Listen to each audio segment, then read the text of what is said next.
2020년도 4.15 총선의 실상을 철저하게 분석한 도둑놈들 4권이 출간되었습니다. 여러분께서 구매해 주시고 널리 퍼뜨려 주시기 바랍니다. 선거를 바로 세우고 나라를 바로 세우는 정의로운 길에 여러분께서 적극 힘을 더해 주시기 바랍니다. 감사합니다. 이제 헌법재판소가 최종 결정을 내린 것 같다, 이렇게 볼 수가 있을 것 같네요. 4월 4일 오전 11시에 상식적으로 보게 되면은 탄핵 소추안 자체가 성립이 될 수가 없지 않습니까? 나라가 정상적인 국가 같으면은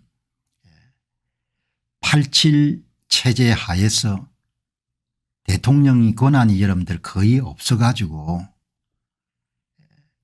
국회를 제어할 수 있는 유일한, 입법 독재를 제어할 수 있는 유일한 여러분 방법이 비상사태를 선포하는 건데, 그걸 법관들 이제 판단을 받아야 될 상황 정도가 됐으니까 참 나라 문제가 많은 거죠.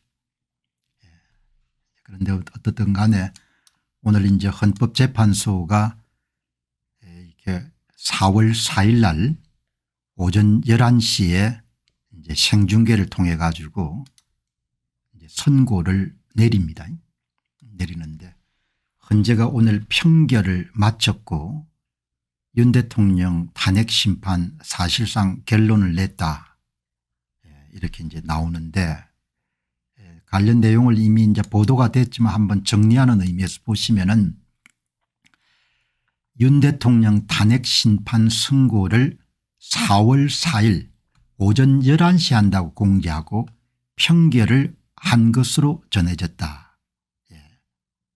그리고 이제 문영배 헌재 소장 권한대행 등 헌법재판관들은 이날 평의를 열고 평결도 마친 것으로 알려졌다.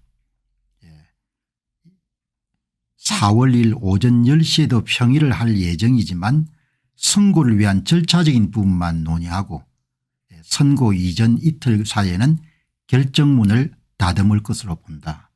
아마 이제 내부 사정은 우리가 잘 모르지만 이 보도에 따르게 되면은 평의에서 한 사람 한 사람이 이제 의견을 이야기하는 그런 시간이 있는 모양이죠. 나는 각하다, 나는 기각이다, 나는 인용이다. 관례에 따르면 윤 대통령 탄핵 심판 평결은 주심인 정형식 재판관이 먼저 의견을 제시하고 이 정형식 재판관이 가장 연장자일 겁니다. 최근에 임명된 조한창 정계선 재판관을 시작으로 가장 먼저 임명된 문형배 권한대행과 이미성 재판관이 의견을 밝히는 순서로 진행된 것으로 전해졌다. 결정문은 여기서 이제 헌법재판소는 판결을 하는 것이 아니고 결정을 선고하는 거니까 결정문이라고, 판결문이라고 읽지 않고 결정문이라고 읽네요. 결정문은 탄핵 소추 인용, 기각, 각하 등 미리 준비된 원고를 바탕으로 최종 문구를 점검하고 재판관 8명이 모두 서명한 이후에 최종 확정한다고 한다.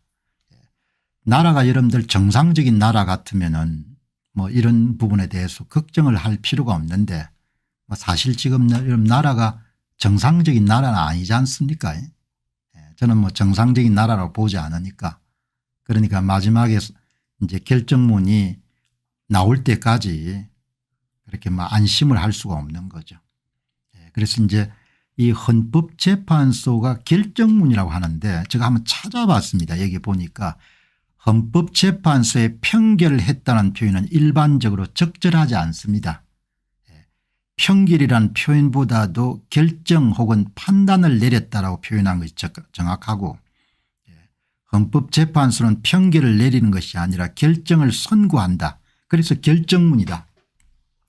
그러니까 이 기자가 헌법재판소에 평결을 했다 이런 표현이 좀 어색해가 한번 찾아보니까 헌법재판소에서 결정을 마무리 지었다 이렇게 하는 것이 더 정확한 표현인 건데, 아무튼 간에 결정문은 지금부터 선고를 시작하겠다 하고 사건 번호 사건명을 말한 이후에 읽는데, 재판관 전원 일치의 의견이면 재판장이 이유요지를 먼저 설명하고 마지막에 주문을 읽을 것으로 전망되고 그러나 기본적으로 전원 일체 의견은 안 나올 거니까 형식이 좀 달라지겠죠.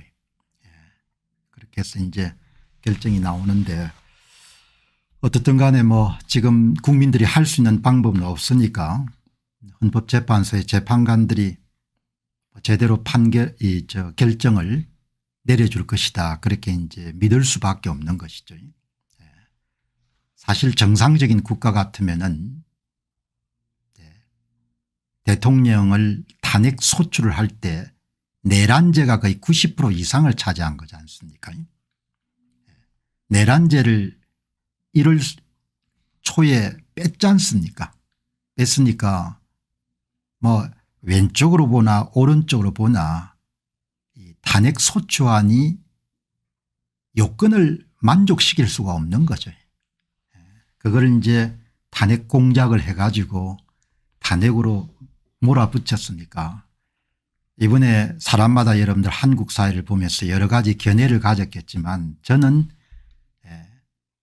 한국에서 이 좌익들 좌파들이 참 집요한 사람들이구나 그런 생각이 들고 그 사람들이 이제 국민을 두려워해야 될 필요가 전혀 없는 겁니다. 선거를 거의 완벽하게 장악한 상태이기 때문에 그래서 그냥 국가를 완전히 그냥 갖고 노는구나 그런 생각이 든 겁니다. 그리고 국회 측에 소추를 했던 사람들은 대부분 젊은 날 운동권 출신들이고 대개 지금 60세 전후의 사람들입니다. 그 사람은 젊은 날 가졌던 그런 사상적 세례로부터 완전히 벗어나기가 힘든 거죠. 모든 것을 수단이나 도구로 삼는 겁니다. 헌법재판소의 재판관들도 수단이고 국민들도 도구인 겁니다. 그냥 본인들의 입신 출세와 정권 탈취와 정권을 유지하기 위한 그거를 그대로 목격을 한 거죠. 그리고 거기에 부하내동해서 3,000명의 경찰 병력을 동원한 사람들이나 공수처의 오동훈 여러분들 그런 공수처장이나 전부가 다 도구가 되는 겁니다. 그러니까 참 제가 볼 때는 국민들이 생업 때문에 그런 분주하게 보내는 사이에 나라가 엄청나게 많이 망가져 버린 겁니다. 가장 뼈아픈 것은 선거가 국민들이 모르는 사이에 심하게 그냥 망가진 상태가 돼버린 겁니다. 선거를 탈취할 수 있다는 것은 거의 내란을 완성시킬 수 있는 걸 뜻하는 것이죠. 그런 점을 이번에 이제 많은 부분이 느꼈는데 여기서 이제 이 기자분이 쓰신 것처럼 만약 절차적 문제를 이유로 각하한다면은 실체적 쟁점이나 위헌 위법의 중대성은 포함되지 않을 수 있다. 절차적 문제로 각하가 돼야겠죠. 그러나 일부 헌법재판소 재판관들은 진영의 철저하게 여러분들 노예가 되어 있는 상태니까 그러니까 무리수를 끝까지 두는 거죠. 안녕하십니까, 공병호입니다. 그동안 공병호 TV는 선거 공정성 회복과 자유민주주의 체제의 보존과 발전을 위해 노력해왔습니다. 이런 노력들이 지속될 수 있도록 공병호 TV의 정기 후원 프로그램이자 멤버십 프로그램을 소개해드립니다. 뜻 있는 분들의 관심과 동참을 부탁드립니다. 선거 공정성 회복을 위한 노력을 지지하시고 훌륭한 나라 만들기에 동참하시는 시청자분들이시라면 구독 버튼 바로 옆에 있는 가입 버튼을 통해서 정기 후원 프로그램에 가입할 수 있습니다. 가입 버튼을 누르시면 공병호 TV의 후원자가 되시게 됩니다. 여러분의 후원이 선거 공정성 회복을 위한 노력에 힘을 더할 수 있을 뿐만 아니라 자유민주주의 체제의 수호를 그리고 발전을 통해 여러분과 후손들의 삶에 빛과 소금이 될 것입니다.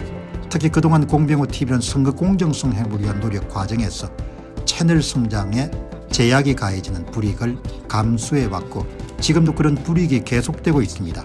그럼에도 불구하고 너무나 중대한 문제이기 때문에 공병호 TV의 노력은 계속될 것입니다. 여러분의 깊은 관심을 부탁드립니다. 감사합니다.